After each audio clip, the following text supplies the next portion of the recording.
berdirinya kami di sini akan mempresentasikan materi yang berjudul Masyarakat Sejahtera Merupakan Cita-Cita Bangsa. Nah, saya sendiri, Rizky Indira Rahmadani, selaku moderator, dan ada teman-teman saya, Zainab Nazila, Dito Kaviana, Nabila Sasa Amalia. Nah, nantinya mereka juga akan menjelaskan materi yang terkait. Nah, jadi penjelasan yang pertama langsung saja dijelaskan oleh Zainab Nazila. Kepada Zainab, kami persilahkan.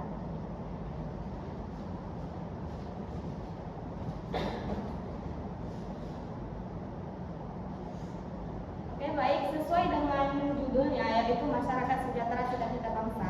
Pertama, kita bahas dulu bahwa masyarakat sejahtera merupakan salah satu cita-cita utama bangsa Indonesia. Nah, ini bukan hanya sekedar harapan, tapi tercantum jelas dalam pembukaan Undang-Undang 1945, khususnya di alinea yang keempat yang menyebutkan bahwa tujuan negara Indonesia adalah memajukan kesejahteraan umum serta mewujudkan keadilan sosial bagi seluruh rakyat Indonesia. Nah, sejak awal kemerdekaan, cita-cita ini telah menjadi arah pembangunan nasional.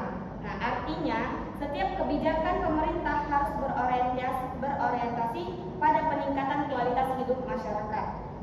Contohnya, program-program seperti BPJS Kesehatan, Kartu Indonesia Pintar atau KIP, program Keluarga Harapan atau PKH, yang mana adalah bentuk upaya nyata untuk mewujudkan masyarakat yang sejahtera dan merata. Next. Kemudian, apa sebenarnya yang dimaksud dengan masyarakat sejahtera? Nah, di sini kita bisa lihat masyarakat sejahtera adalah masyarakat yang kebutuhan dasarnya baik lahir maupun batin terpenuhi secara layak sehingga dapat hidup makmur, aman, nyaman, sehat, dan damai. Namun, untuk mewujudkan hal ini ada tantangan besar. Salah satunya adalah korupsi. Korupsi menjadi hambatan utama karena merugikan negara dan masyarakat. Dana yang seharusnya dialirkan untuk pembangunan sekolah, rumah sakit, jalan, dan fasilitas umum malah disalahgunakan untuk kepentingan pribadi segelintir orang. Nah, contoh nyatanya misalnya kalau ada dana pembangunan sekolah yang dikorupsi, maka anak-anak di daerah akan kesulitan mendapat pendidikan yang layak. Nah, itu berarti kesejahteraan mereka ikut terhambat. Next. Nah, lalu bagaimana kita bisa tahu suatu masyarakat itu sudah tergolong sejahtera atau belum? Nah, di slide ini kita akan menjelaskan indikator masyarakat sejahtera. Nah, yang pertama itu ada terpenuhinya kebutuhan sandang, pangan, dan papan. Nah, yaitu misalnya masyarakat tidak lagi kekurangan makanan, memiliki pakaian yang layak, dan tinggal di rumah yang aman. Dan yang kedua, ada akses terhadap pendidikan dan fasilitas kesehatan yang memadai, seperti tersedianya sekolah dan puskesmas di setiap daerah. Nah, termasuk daerah terpencil.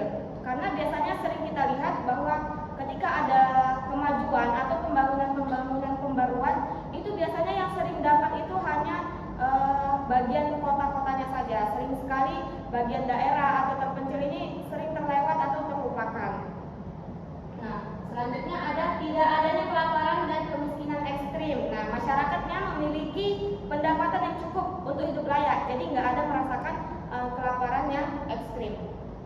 Selanjutnya yang keempat, ada lingkungan hidup yang sehat, aman, dan lestari. Nah, contohnya bebas dari polusi, banyak ruang hijau, dan air bersih itu mudah didapat. Dan yang kelima, ada kesetaraan gender dan hak-hak sipil yang terjamin. Nah, laki-laki dan perempuan mendapatkan hak yang sama, serta bisa menyampaikan pendapat tanpa takut ditekan. Karena seperti yang kita ketahui ya, bukan hanya di saat ini, tapi sudah ada dari dulu. Ketika kita sebagai warga menyuarakan suara sebagai sesama rakyat ini, seringkali mendapat tekanan atau ancaman. Ada yang tiba-tiba menghilang, ada yang misalnya dia selalunya aktif untuk menyuarakan suara rakyat di akun sosial medianya, tiba-tiba akunnya menghilang, kena ban atau segala macam. Bahkan ada yang tiba-tiba memposting klarifikasi atas tindakannya tersebut dan setelahnya tidak ikut lagi berpartisipasi untuk menyuarakan suara rakyat. Nah, tentu ini bukan tiba-tiba ya, pasti ada sesuatu di baliknya.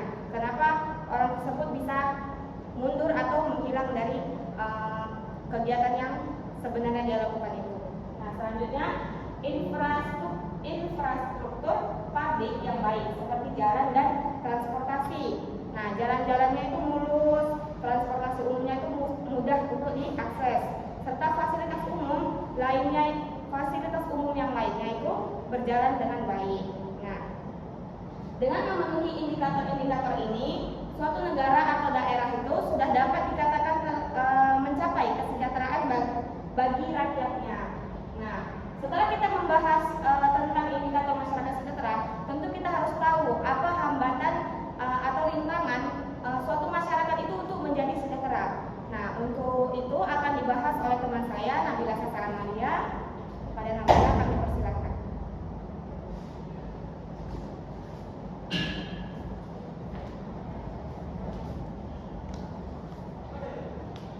Oke, berikutnya saya akan menjelaskan tentang hambatan menuju masyarakat sejahtera.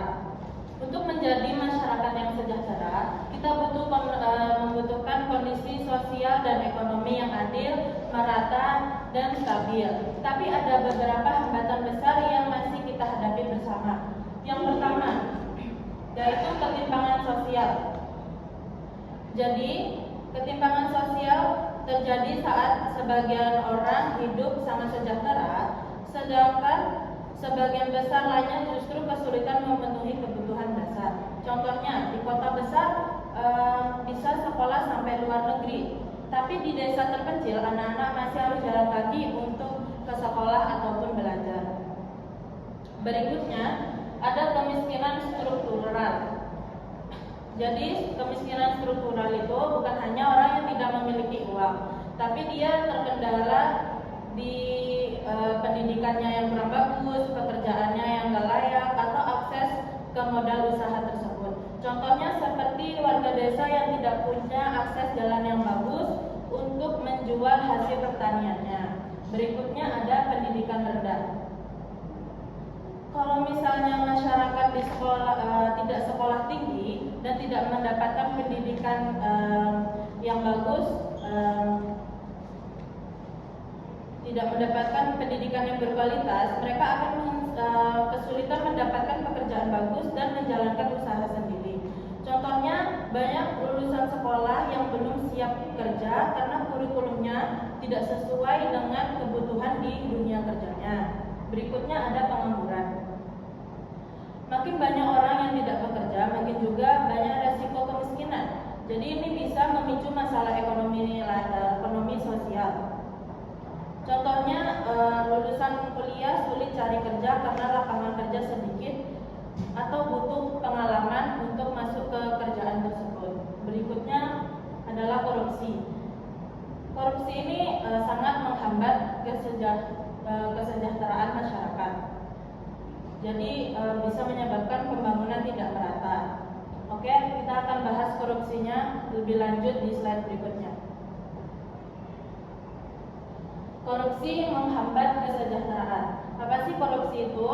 Korupsi adalah penyalahgunaan kekuasaan atau jabatan untuk keuntungan pribadi.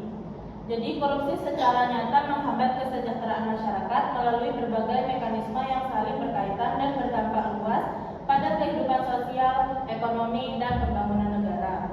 Di sini ada dampak korupsi terhadap kesejahteraan. Yang pertama itu mengurangi anggaran untuk kesejahteraan publik. Jadi uang negara yang seharusnya digunakan untuk pendidikan, kesehatan, bantuan sosial, atau infrastruktur justru dikorupsi. Akhirnya pelayanan publik menjadi buruk dan rakyat tidak mendapatkan hak-haknya secara layak. Contohnya seperti pembangunan rumah sakit yang mangkrak dan sekolahan yang mangkrak. Berikutnya, meningkatkan kemiskinan dan pengangguran. Korupsi membuat distribusi bantuan tidak merata, program pemberdayaan tidak efektif, dan investasi enggan masuk karena birokrasi yang tidak transparan. Jadi ini menyebabkan lapangan kerja itu jadi berkurang dan kesulitan ekonomi meningkat. Contohnya seperti bantuan sosial yang tidak tepat sasaran atau diselewengkan, menyebabkan masyarakat yang miskin tetap terpinggirkan. Oke, berikutnya menghambat pertumbuhan ekonomi. Korupsi menciptakan iklim usaha yang tidak sehat. Investor asing ataupun lokal enggan membuka perusahaan di Indonesia karena malas berurusan dengan pungli ataupun suap. Contohnya seperti investasi batal karena tingginya biaya tak resmi untuk perizinan usaha. Yang keempat ada meningkatkan ketimpangan sosial. Jadi korupsi itu memperkaya cuma segelintir orang, sedangkan mayoritas masyarakat tidak menikmati hasilnya dari pembangunan tersebut karena dikorupsi. Contohnya pejabat korup itu hidup mewah, sedangkan rakyat kecil kesulitan untuk mengakses layanan dasar. Berikutnya, merusak kepercayaan dan stabilitas sosial. Karena masyarakat menyaksikan korupsi yang tidak lanjuti, jadinya masyarakat kurang merasa kepercayaan terhadap pemerintah maupun hukum. Jadi ini bisa memicu ketidakpuasan sosial, protes, bahkan konflik. Contohnya seperti demonstrasi besar-besaran karena dugaan korupsi pejabat tinggi yang tidak diproses hukum. Jadi kesimpulannya, korupsi bukan hanya pelanggaran hukum, tetapi juga hambatan besar bagi kemajuan dan keadilan sosial. Memerangi korupsi berarti memperjuangkan masa depan yang lebih adil, makmur, dan sejahtera bagi semua rakyat. Oke, terima kasih. Selanjutnya akan dijelaskan oleh Rizky Indira.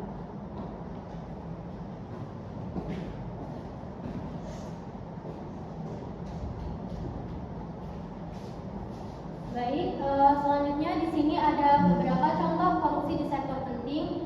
Nah, yang kita ketahui ini sudah pernah dibahas ya oleh teman kita yang lain atau kelompok yang lain.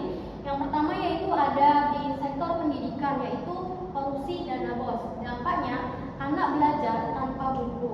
Nah, jadi dana bos itu kan dana bantuan operasional sekolah, baik untuk sekolah negeri maupun sekolah swasta. Nah, tujuannya itu yaitu untuk membantu sekolah dalam membiayai berbagai kebutuhan operasional, termasuk biaya administrasi, juga penyediaan alat dan bahan pembelajaran, lalu juga pemeliharaan sarana dan prasarana. Jadi, kalau misalnya dana bos ini dikorupsi, bisa berdampak yaitu tadi anak belajar tanpa buku. Nah, jadi yang kita tahu kan, kita belajar dari SD, SMP, SMA, SMK sederajat. Itu kan kita menggunakan buku paket yang tebal itu yang diberikan dari sekolah. Nah, buku itu tuh dibeli dari dana bos itu. Nah, otomatis kalau misalnya dana bos ini dikorupsi, kita tidak memiliki buku untuk belajar. Nah, jadi kita bagaimana belajar? Kita akan disuruh untuk membeli dengan uang pribadi kita, atau kita membeli di luar, ataupun kita fotokopi. Tapi sebenarnya itu nggak masalah sih kalau misalnya siswa yang disuruh untuk membeli dengan uang pribadi ini tidak keberatan, dan juga mungkin siswa ini itu berasal dari keluarga yang berkecukupan, jadi tidak keberatan jika untuk disuruh beli buku dengan uangnya sendiri gitu. Nah, jadi bagaimana sih dengan siswa yang dari keluarga mohon maaf kurang mampu? Pasti sangat keberatan gitu, karena buku paket yang setebal itu tuh tidak murah ya, walaupun juga di fotokopi itu paling harganya tidak jauh beda gitu. Lalu di sektor kesehatan, yaitu markup alat medis, jadi layanan itu tidak maksimal. Nah, jadi markup alat medis itu adalah tindakan menaikkan harga jual alat kesehatan di atas harga yang seharusnya. Nah, ini dampaknya itu bisa sangat merugikan ya, baik bagi fasilitas kesehatan itu sendiri maupun dari pelayanan kepada pasien. Lalu ada bansos atau bantuan sosial, yaitu memanipulasi data, dampaknya rakyat miskin tidak mendapatkan hak. Jadi bansos atau bantuan sosial itu adalah program pemerintah untuk membantu masyarakat miskin agar memenuhi kebutuhan dasar. Tapi jika terjadi manipulasi data dalam penyaluran bansos itu sendiri, data penerima itu dapat diselewengkan dan disalahgunakan. Jadi penerima yang sah yang seharusnya mendapatkan bantuan itu tidak mendapatkan bantuan. Malah yang tidak sah, maksudnya tidak harus mendapatkan bantuan, jadi mungkin dia sudah berkecukupan itu malah mendapatkan. Nah, jadi akibatnya rakyat yang benar-benar